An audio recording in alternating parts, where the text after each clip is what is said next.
What it do, homies? It's your boy David. I'm back today. We out here with some more NF as I continue on my journey. This time we checking out Got You on My Mind. Let's go ahead, shut up and turn it up.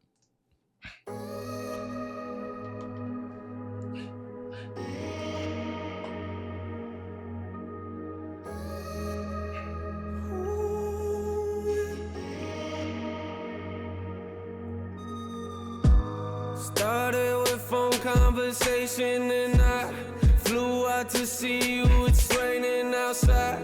We sat by the water and talked about life. Said you lost your dad, girl. I know how that feels. I lost my mom trying to deal with that still. I guess we connect on our hatred for pills. It's real. Okay. Oh wow, once again, y'all, real music. I like how he kind of started this off when he says started with phone conversations and then of course it flew. And lately everything that I've been hearing, especially on this album, has just got me thinking about me and my wife. That's exactly how we started off. We started off in jazz competitions. That's how we met each other, because we're both lovers of music. But after we hooked up, it was just all conversations. There's even been times where I've rode my bike about a good 5 miles in the rain just to go over her house for like an hour or two, because it was like something I really wanted to work. Of course, we didn't have such a like a sad connection like these two have. But that's that relatability. You know, we had other things that we related to, but that relatability is strong. Okay, that's tough. We connect on our hatred for pills. It's real. Got you on my mind, baby. I got you on my mind, baby. I got you on my mind, baby. I got you on my mind, baby.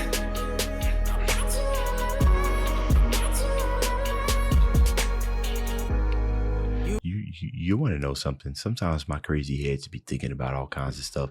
This whole entire thing right here where he says, I got you on mine. Now, obviously, the music is taking more of a ethereal kind of, spaced out reverb type of feeling. And generally, whenever something is all consuming when it comes to stuff that you have, that you're thinking about, what ends up happening is that time seems to be flying like really fast, and everything around you just sounds like noise. You know what I mean? Because you're just so heavily invested in your thought, right? Everything else is just an afterthought. It might as well be in space. I can't understand what you're saying. You know what I mean? So good on that for the instrumental. But another thing is, he sped up the cadence, right? I got you on my baby, got you on my, and then they kind of sped it up, but not necessarily sped up, just repeated it or said it more often.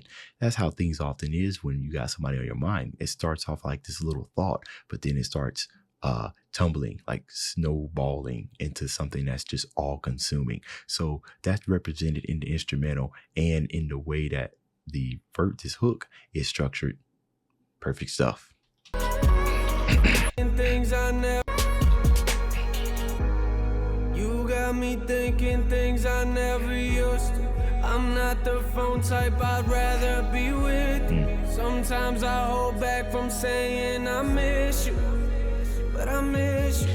That's interesting. Sometimes I hold back from saying I miss you. I feel like in this day and age, people view as saying stuff like that, like I miss you and I love you, as like a sign of weakness. Right? Because don't nobody want to show that side of them, like that vulnerable side of them, whether it be because you got hurt too many times, or you, like say, you might see it as a weakness. But I'm gonna tell you something. This is exactly the thing that I did to my wife before we started dating. I told her before we started dating that I was going to make her my wife. Right now, you think about it. You think about those of you who are single, how you would feel.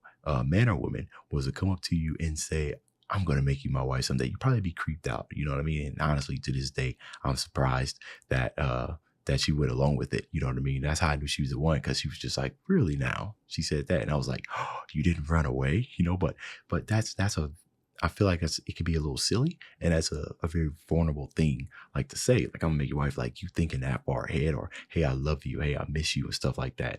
Those are powerful words, and they tell the significant other that you care about them, that these aren't just words. And you, especially if you could say it before you've engaged in intimate relations. You know what I mean? So of course it might creep some people out. I feel like in this day and age, you probably shouldn't take that advice. But back in 2008, it worked for me. I have to admit on this road I get lonely. You make me smile every time that you call me. You let me be myself, you don't control me. I got you on my mind, baby. I got you on my mind, baby. I got you on my mind, baby. I got you on my mind, baby.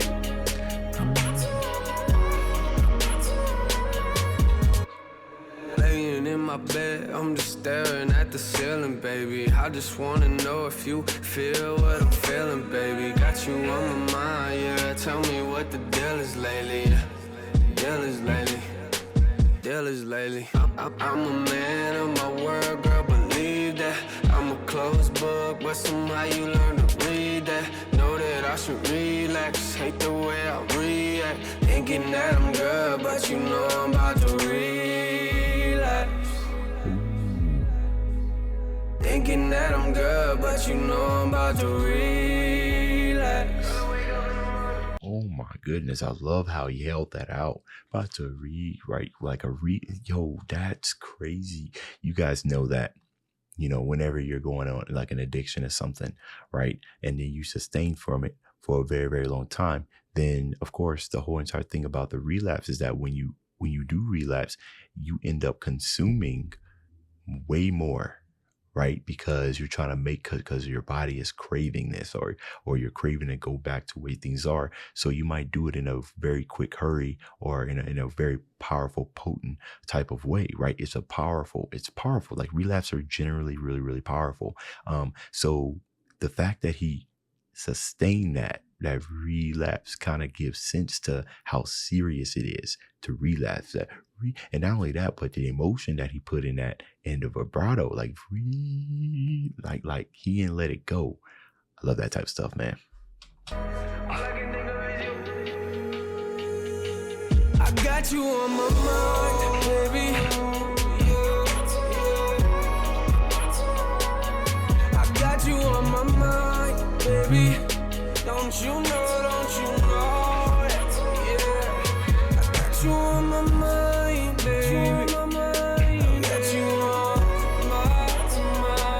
I got you on my mind, baby.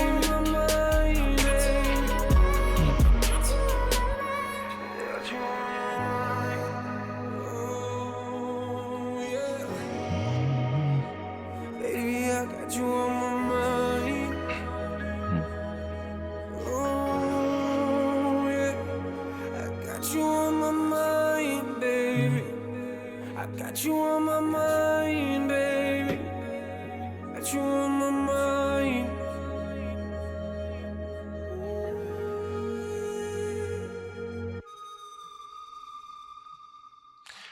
That distorted guitar. What am I to make of that? There's a whole lot of silence there at the end. Oh, that might be okay. So I know sometimes that, especially when it comes to lyric videos, that they either put like some type of random music or lo-fi thing at the end of it, or they just leave intentional silence at the end of it. But if that was intentional by NF and he left that silence there at the end, that's some powerful stuff as well. Almost kind of like that sense of loneliness, right? The reason why I'm thinking about you so much is because obviously, you're occupying a lot of my time, a lot of my space in my life, right? Like in my circle. So when you're not there, it's that sense of loneliness. So that little abrupt cutoff, not abrupt, but that slow cutoff into empty silence. If it was left there intentional, that's some powerful stuff.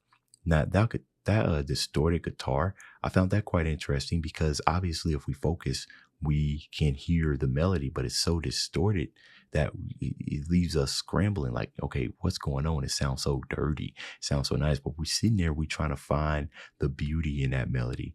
And maybe that's can be what it's like to have somebody on your mind all the time, like this distortion that you just keep trying to figure out, trying to find a melody, and why this person is in your mind occupying so much space. So that's what I decided to see in that distorted melody guitar tone. Anyways,